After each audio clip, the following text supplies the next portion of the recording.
Good afternoon, everyone, and thank you for joining today's Cloudamize Astadia webinar featuring Cloud Readiness Assessment and Migration Planning.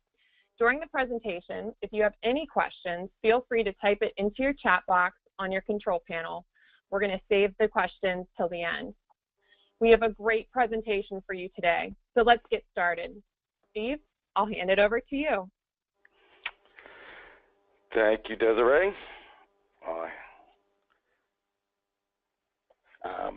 We'll start today with introductions. So thanks again, everybody, for joining. My name is Steve Lack. I am Vice President of Cloud Solutions here at Stadia, and we're happy to have joining us today Adi Rao, who is a solution evangelist from Cloudamize.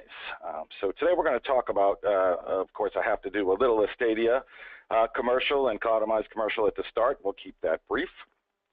Talk a bit about growth in the cloud market and something that's become known as the boomerang. We'll talk about what do you need to assess, really, what are you looking at when looking to migrate applications to the cloud. The star of the show is the Cloudamize platform and how that helps our Stadia consultants work with you to better migrate your workloads to the cloud. How do you interpret the data that you get from it? Where do you go from here? What are your next steps? And at the end of the presentation, we'll have a special offer for those folks who are attending, as well as a Q&A session at the end. And as Desiree mentioned, please use the chat box in your console for questions. So first off, who's Stadia? We are a premier technology consultancy. We are focused on maximizing the impact and minimizing your risk of what we call today's blended enterprise and cloud ecosystem. We do believe while many things are moving to the cloud, there are some things that will stay, and that also needs to be part of what your ecosystem is and need to be taken into account when you look at your infrastructure going forward. People choose us. Oh, sorry, this thing is jumping quickly. For our experience, we've been in this business for a very long time, 25 years of managing platform change for our clients. We have built Stadia to be nimble. We are very agile. You find us very easy to work with, and for us, results matter. We want to make sure that we're delivering impactful, measurable results to our clients and making sure that we have happy, referenceable clients. You're going to hear a lot about Cloudamize today. And so the Cloudamize platform is just a fantastic analytics platform that allows Stadia consultants to make better, faster decisions on what and when to move to the cloud. Once your applications have moved, it also helps us to optimize your configurations and save on your cloud spend. As you all know, the cloud market is expected to grow from $19 billion last year in 2016 to over $122 billion in 2020 at an astounding 61% annual growth rate. It is a veritable gold rush out there. Trying to take advantages of cloud computing, such as pay-as-you-go, scalability, elasticity, and all those good things that come with cloud computing. But with that staggering growth going on, it makes sense that there's also an increase in reliance on managed service organizations as well to help get these workloads to the cloud and manage them and make sure that all your security requirements are being met. This, of course, leaves IT managers in a quandary. Only 9% of enterprises say their data centers are optimized. 60% admit that their platform strategy is one of the most challenging decisions. With a mandate from the company, whether it's the CEO, the CIO, to just move to the cloud, a lot of folks are struggling out there with what makes sense to move and, frankly, what doesn't. Is there a real return on investment here? Can I be certain when I'm making a TCO pitch to management that I'm telling them what's accurate? There's also something called the Boomerang Effect that we're seeing out there, and this came from a DataLink IDG survey. And really, as you can see, nearly 40% of organizations with public cloud experience report having moved public cloud workloads back to on-premises. This underscores the importance of really understanding your workload requirements prior to making platform decisions to avoid risk. How can you be sure that what you're moving actually makes sense to move and your company's really going to see the benefits?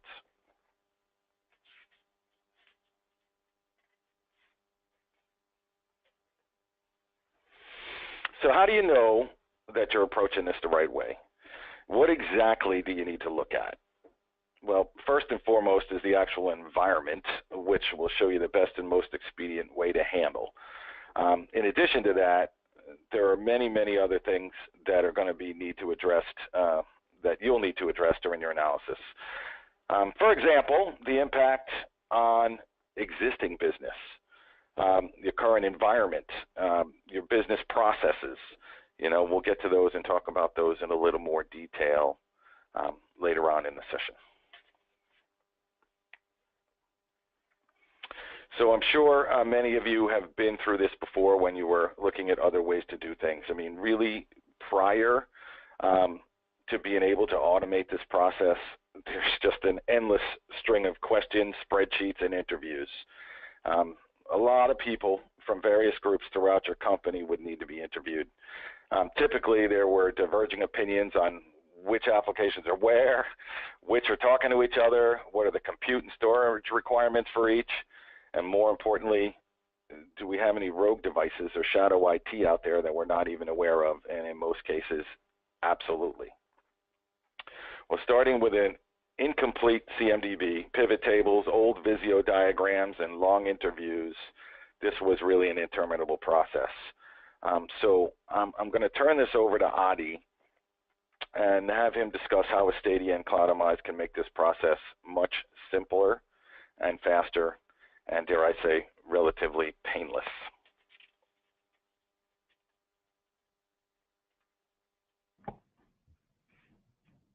Thanks, Steve. And again, my name is Adi Rao. My role here is to basically enable our partners and evangelize the Cloudamize platform.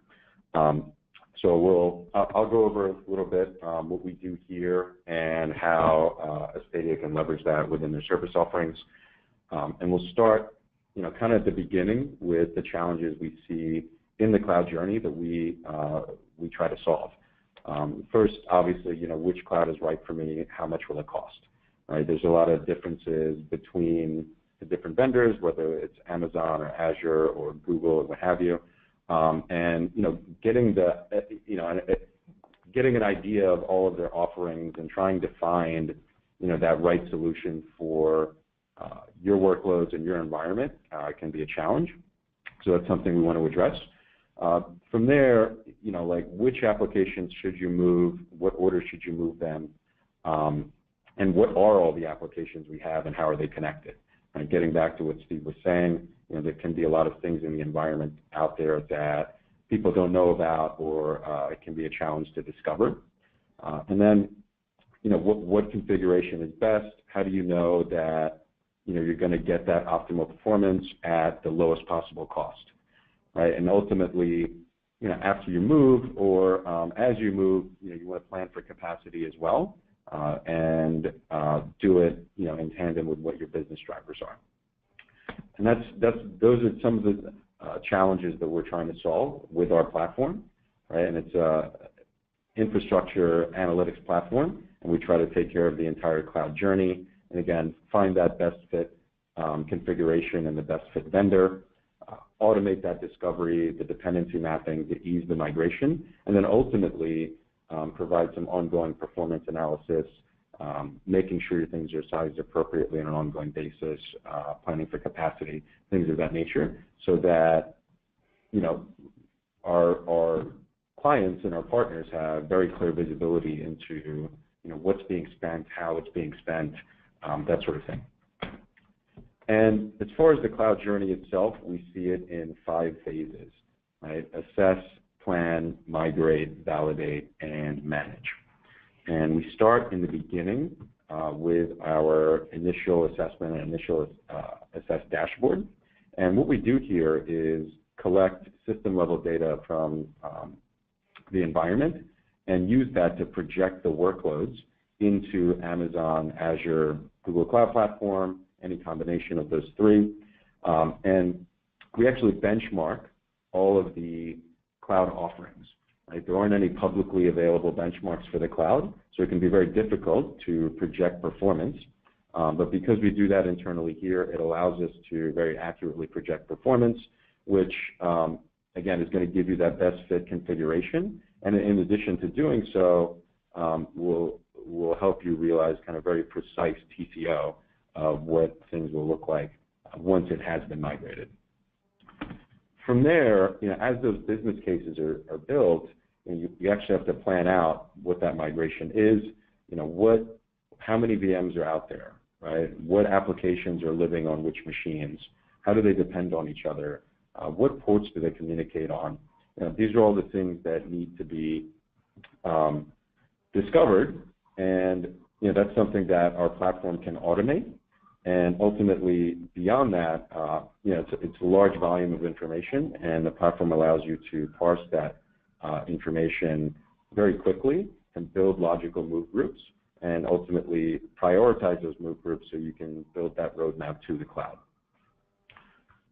From there, obviously, those workloads need to be migrated. So what we do, there are a lot of migration vendors out there. The best is really Cloud Indoor. They do block level replication. They can move anything, anywhere, and and for us, it makes a lot of sense to integrate with them as they're very much the best of breed. And essentially, what will happen is that the planning data that is within the Cloudamize platform that the Stadia consultants will create can easily be fed into the Cloud Indoor solution so that you can then replicate those workloads in the cloud.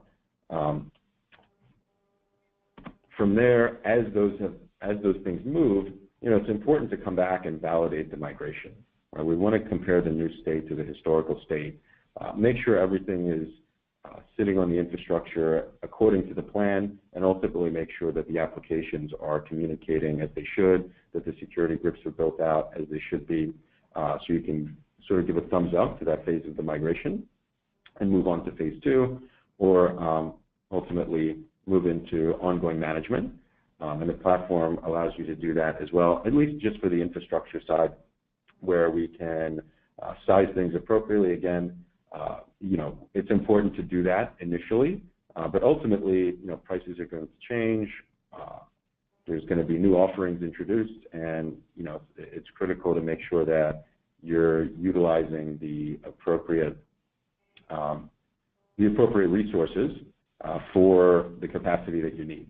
And ultimately, you want to be able to filter out that billing data.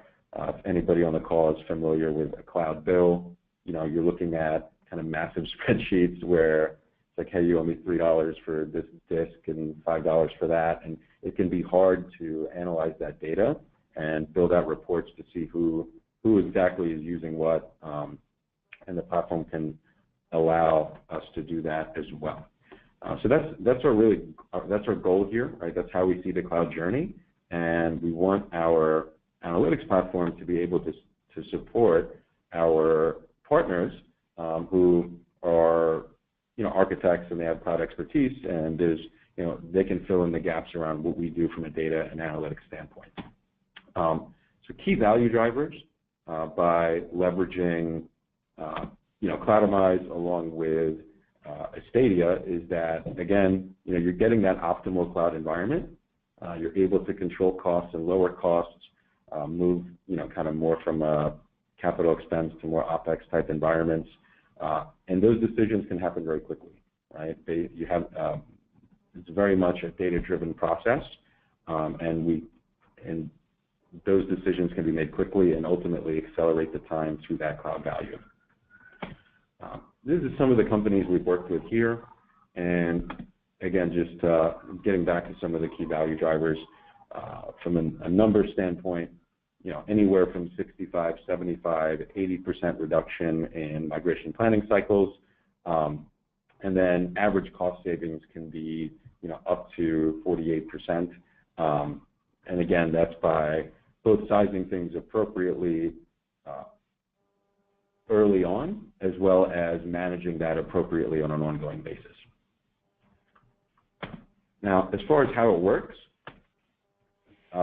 this is kind of a high-level overview here of our analytics engine. To the top left, you'll see, VMware, Hyper-V, on-prem, and cloud. That's going to represent, the raw kind of system and application level data that we collect, and then we combine that with the libraries that we've built and maintain over time. So one of those is a public benchmarking library. This way we can get an understanding of what type of equipment that you have out there today and how your workloads are performing on that equipment. Then we have our internal Cloudamize benchmarks, right? And that's getting back to what I said earlier. We actually benchmark all the cloud offerings internally. It allows us to, and by being able to see, how the workloads are performing today, how they'll perform in the cloud, and introducing some performance thresholds, you'll be able to size things appropriately. Beyond that, the platform also has an application library. It's up to 20 or 25,000 applications at this point. We're able to identify a lot, every off-the-shelf application that's out in these environments, and also flag, proprietary and specialized applications, the types of things that might need to be rewritten or refactored before they're even suitable for the public cloud. From there, we'll normalize everything around price, performance, readiness, and suitability. The architects at Stadia will be able to come in and run what-if scenarios based on their understanding of your business drivers. And then ultimately, all the options within the public cloud get fed into the engine as well. And the results are presented through the SaaS portal. And obviously, like the Stadia folks will be able to export that and generate reports that will make it easy for you to understand what the plan is, what the costs are going to look like, and how, what the timeline will be to get there. At this point, I'll jump over to a demo. I'll do a quick demo of the platform here, and then pass the mic back to Steve.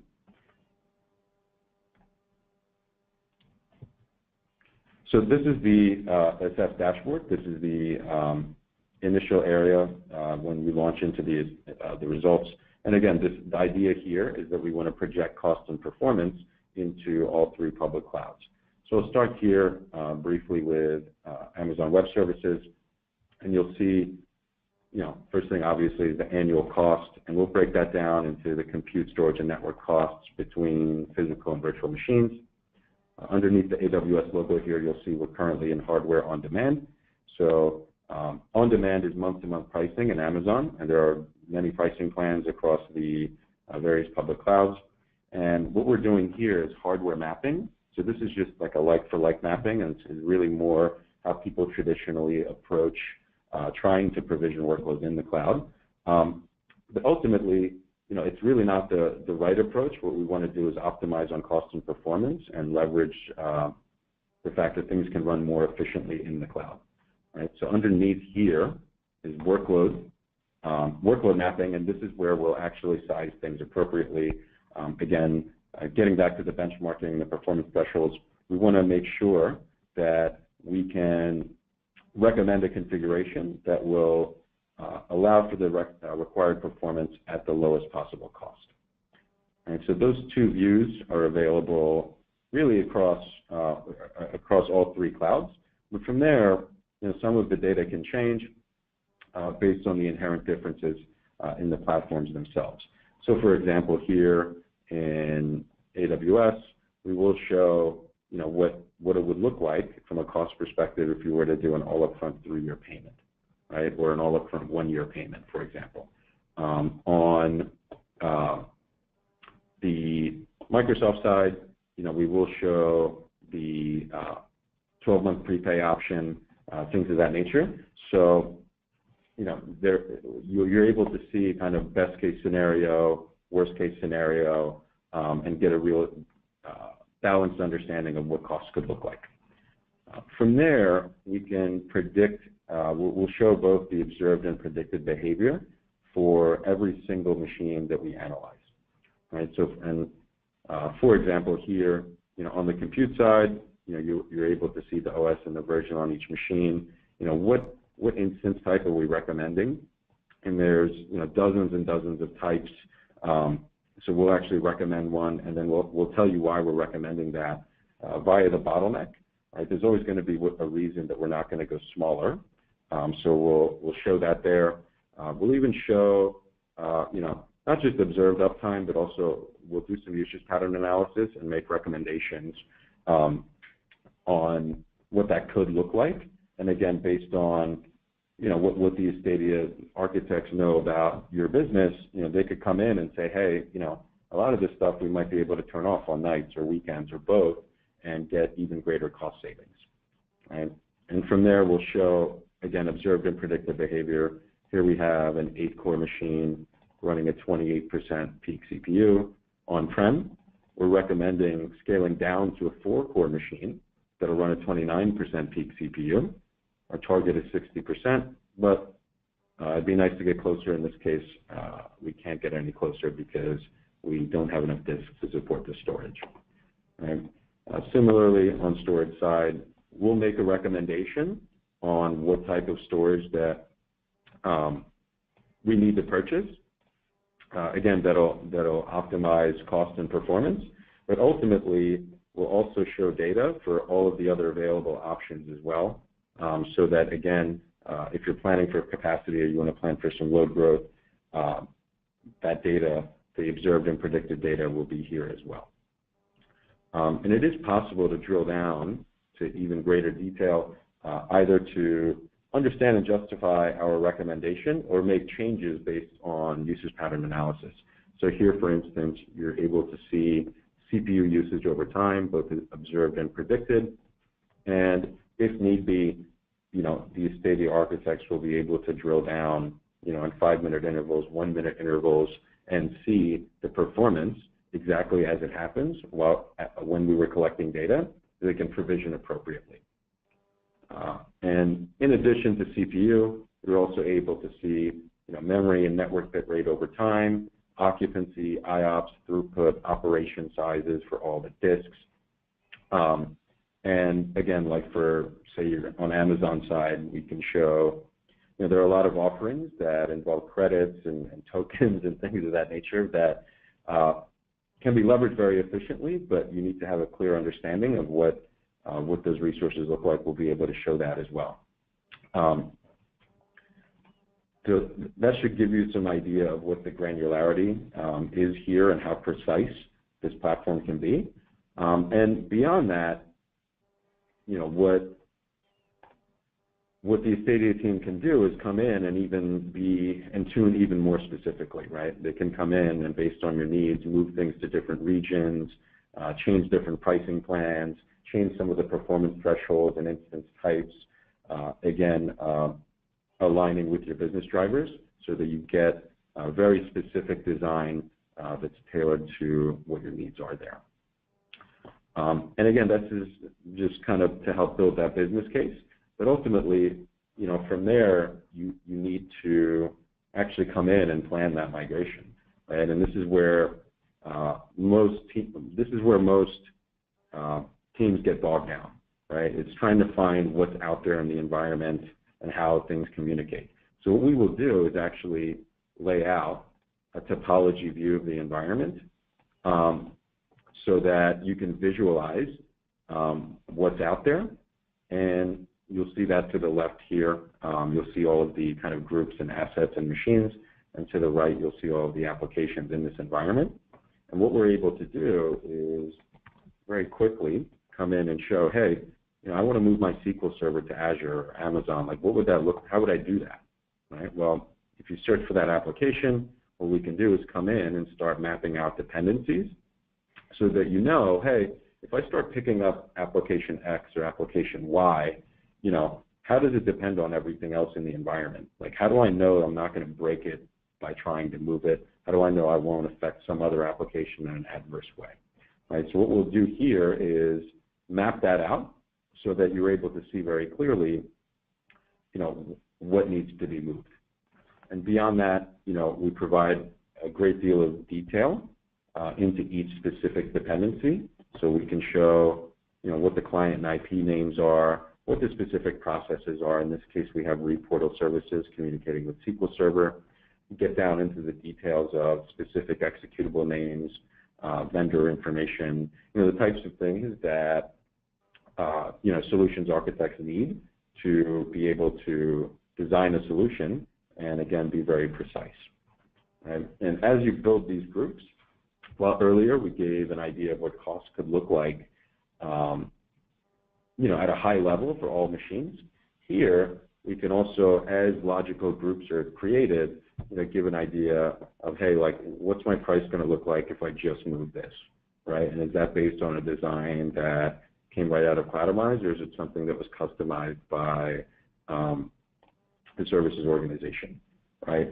In addition, we can also automate the discovery of all the port information, right? So inbound rules, outbound rules, UDP. It used to be traditionally kind of gathering all of this data could take weeks and weeks, and ultimately, you have to put all of those in spreadsheets. You have to try and visualize them in Visio. How do you kind of create pivot tables and redraw things kind of very kind of tedious, cumbersome, unwieldy process, right? And what we've tried to do here with the platform is provide a planning tool that will allow cloud architects to move much faster. So there are a lot of reports available here and a lot of granular data, and it's really about analyzing these dependencies, building logical groups, and then reconciling any other dependencies, right? And there's several ways to do so. You can move things that are interconnected and create new groups and new assets. For example, if I'm here, now you see your SQL cluster all in one place, and it's very easy to see, what's your cost to move that group of machines. And, again, you have your port information, so you can start building out your security groups and subnets and things of that nature. And there are ways to, that's one way to see things by application, and there are several ways is able to filter by machine and do key value pairs and a lot of different things. We can even just filter in a very advanced way and show, for example, the Stadia team can come in here and just say, hey, can I build a group based on any metric that's available? The answer is yes, right? We can come in and create filters based on what the bottlenecks are for the organization, what uptime looks like. Maybe there are machines that can be turned off on nights and weekends. Really any metric we collect, the platform will allow you to create filters on and build groups by. Okay? So it's a very powerful platform that will allow you to build out these logical groups and then reconcile those dependencies so you can confidently move that to the public cloud. Now, the nice thing is, we can even show any shadow IT that's in that environment, right? So even if we're not monitoring certain machines, we'll be able to come in and show connectivity going back to machines or applications that people aren't familiar with, right? So in this case, you'll see these red dots here, red boxes, and those are going to be the machines that are out of scope of the project, or potentially the people thought were out of scope, but now you're realizing, hey, there's critical dependencies going out to these areas of the environment we're unfamiliar with, and we're really going to have to reconcile that before we start picking things up and moving them, because otherwise you will break things, right? And it'll be, there's not as much trial and error here. We're being very precise, and the platform will allow you to reduce the number of assumptions you're making before you try and move something to the cloud. This way you can be very certain of exactly what's happening and reconcile everything as you start to migrate to the public cloud.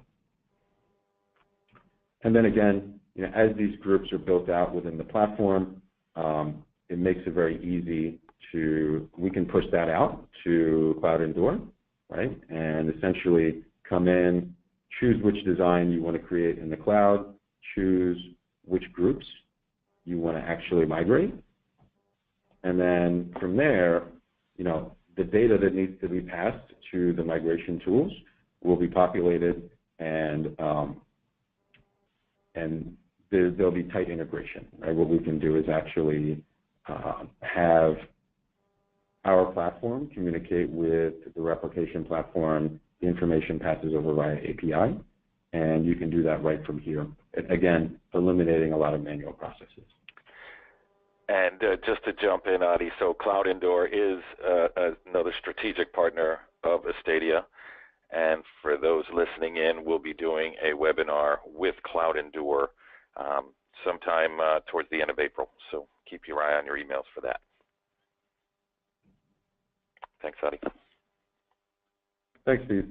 Yeah, so hopefully this gives you an idea of what that looks like, of what the complexity is in creating these types of plans, the importance of having partners who are, really leveraging best-of-breed technology in order to, not just evaluate your environment, but actually plan out these migrations and do it in a way where you're confident, that these plans will be executed as needed. And the nice thing is that you can have multiple plans happening here. There can be multiple people managing various parts of the project. Again, adding out tags and key value pairs, choosing different types of migrations, whether that is going to be just normal lift and shift, or if you would perhaps consider PaaS solutions, things of that nature. The platform will allow you to really kind of separate out pieces of the environment and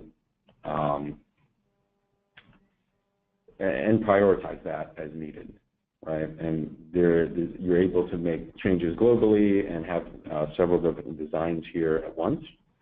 And that's the idea here with the migration planning module. Again, this gets fed into Cloud Endure, and that's the webinar that Steve spoke about earlier, and we'll be able to showcase that there. And then ultimately, as those workloads are replicated in the cloud, we can continue monitoring from there, come back to a view like this, and just validate that everything is communicating appropriately, and ultimately move into the ongoing management. Those areas I'm not going to touch on so much today. In all likelihood, we'll be doing additional webinars and series in that regard. But I did want to, the reason we did have this short demo here is because it was relevant, again, to what we're discussing for the webinar, and as well to just give you a flavor of the tools that can be leveraged by the Stadia team to build out the plans for your company. That's a great point, too. Go ahead. Yeah, sorry, Adi. That's a great point, too. And so we will be following this up with another session later on post-migration managed services and the value that that Cloudamize brings to that as well, which you did touch on here today, and we'll certainly have another further session on that and the value that Cloudamize brings post-migration. Awesome, great. So at this point, I'll turn it back over to you, Steve. And I know there's a couple of other things that you wanted to speak about. And then we can move into Q&A here towards the end. Awesome. Towards the end of the hour. Yep. Oh. Right. So thanks, Adi. Phenomenal job. And, as everybody's just seen, using the Cloudamize platform along with an Astadia consultant shows you how you can really rapidly build a business case for migrating workloads to the cloud. You can certainly understand server, network, storage, database requirements, and dependencies, as well as the cost for running these workloads on multiple cloud providers. Pretty phenomenal. But there's still some items that you're going to need to address as you build out your migration scenarios. You're going to have to understand, what are the security requirements for the workloads? How does things like identity management, for example, need to factor in? And how do they link with your on-premise solutions? Another big one, what are the license impacts if those are coming into play? For example, moving from, say, Oracle, where you're paying for licenses, to maybe going to a service such as, Amazon Aurora or something like that, which is a completely different licensing model. So how much money can you save there is also going to come into play in these scenarios and in this type of engagement. Also, how does this impact your business, by moving certain workloads to the cloud? Can you have a direct impact on other costs? Can you increase revenue by taking advantage of Agile and DevOps practices to get to market faster? For example, better user experience. We've talked about better utilization of your assets and infrastructure and making sure that your workloads are optimized. And the other thing that you need to look at is, how ready is your business for this? How ready are they to handle the new way of doing things? Are there internal politics? People don't like to admit it, but that can often get in the way of things running smoothly. I'm sure nobody on this call has those issues, but we've seen them in the past. There's still people in the organization that have security concerns about putting anything, in the cloud. Do you have folks who are resistant to any kind of change, or are just simply not ready to learn a new way of looking at things? So these are the kind of things that will typically come out in engagement like this too, and certainly need to be addressed if you want to be successful. And lastly, how will your current business processes and workflows be affected by this move, particularly things like procurement? We'll need to understand the nature of spinning up resources for limited periods of time. How do you pay for those? Continuous optimization, or things like spot instances, which are priced via bidding process. What is your current management monitoring process, and how does that change by moving things to the cloud? Have you already employed automation orchestration into your current ITSM processes, and how will those come into play in this new environment? And even things like departmental chargebacks that were mentioned by Adi earlier, and how can those be handled? There's a lot of other things that need to come into play as you're evaluating your move to the cloud, and certainly many ways that Astadia can help you get there.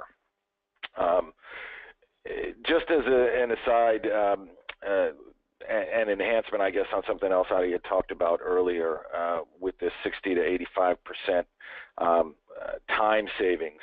When you look at really a timeline of an engagement like this and moving 25 nodes to the cloud from the very beginning stages of getting buy-in to discovery, we found that we can effectively help our clients get there 2.5 times faster than in the traditional fully manual process. And just a lot of that time is saved when you look at how much time it takes to collect the data, building the migration plan, and actually looking at the cloud readiness.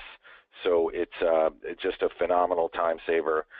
You eliminate the possibility of human error in a lot of cases, and have some real data to bring to management for a real TCO and essentially a return on investment argument and discussion.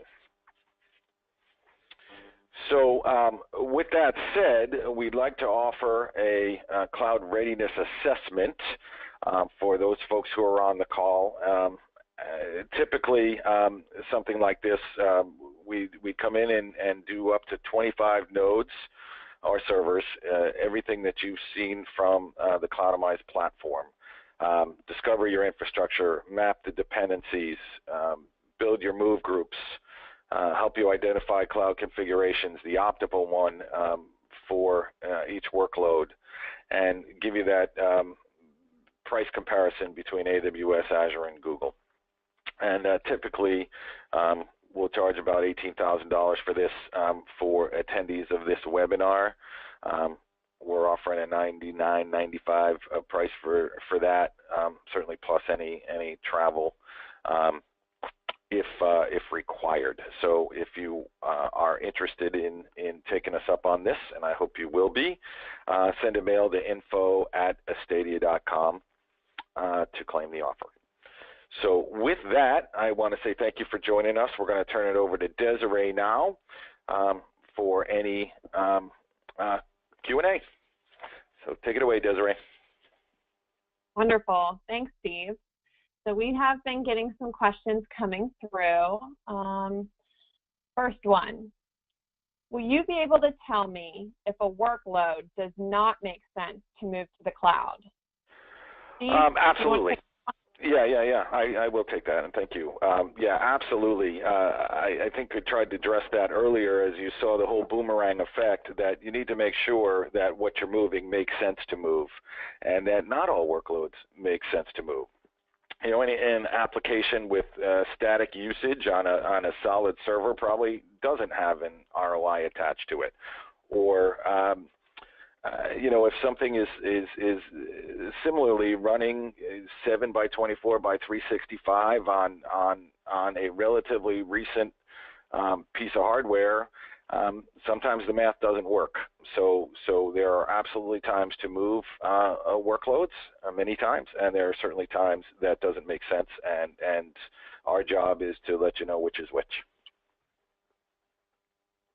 All right. Next question. With the constant changes in cloud pricing, how do we know your pricing is accurate?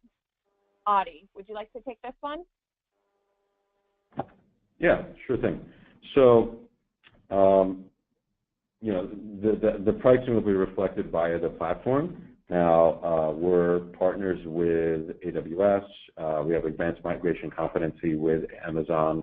We're partners with Microsoft as well, quickly kind of becoming their preferred tool of choice.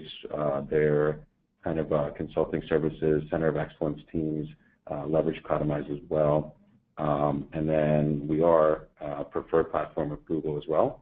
So as part of those partnerships, in order to maintain the accuracy of the platform, you know, we do have pricing APIs with all three vendors. We might even potentially add Oracle Cloud later this year, and it would function the same way there. But yeah, as prices are updated and made publicly available, they are reflected in our platform via API, and we update those daily. So you can always be certain, not just the prices are correct, but you know, like there are a lot of different regions where you can host within the cloud, right? And the offerings within those regions can vary. I know we were looking at Azure earlier. You know, there may be certain areas where, you know, premium storage is available and other areas where it is not. There are certain offerings are available here and it's not, you know, in the eastern region, but not in Canada or what have you. So beyond just updating pricing, the platform will also update the regions that are available and the offerings within those regions, and that is all updated regularly as well.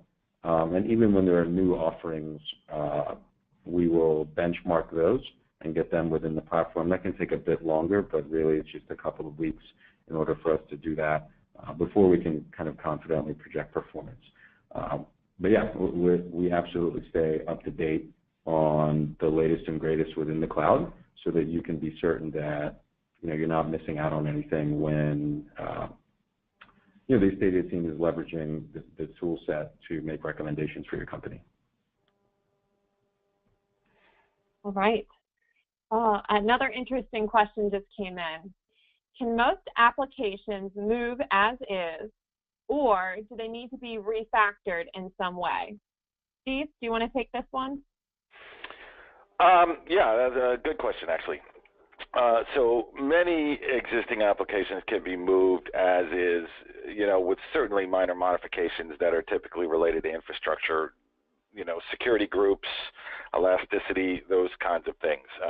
What we typically try to do is lift and shift for most Windows Linux applications, and look for optimization opportunities afterwards to take advantage of some of the new cloud services that are offered. There are, however, certain applications due to the way they're written that's simply not cloud ready and will need to be adjusted before moving to the cloud due to things like, older operating systems that are not supported on clouds like Solaris or something like that, or something that an older application may have something as simple as a call to drive C or something. So, Stadia does have the capability of dealing with these issues, and certainly if folks have those, we'd love to discuss them with you. All right, great answer. This next question seems to be our last one. So it reads, what other factors come into play in monitoring a cloud environment other than cost optimization? Steve, would you like to answer this one?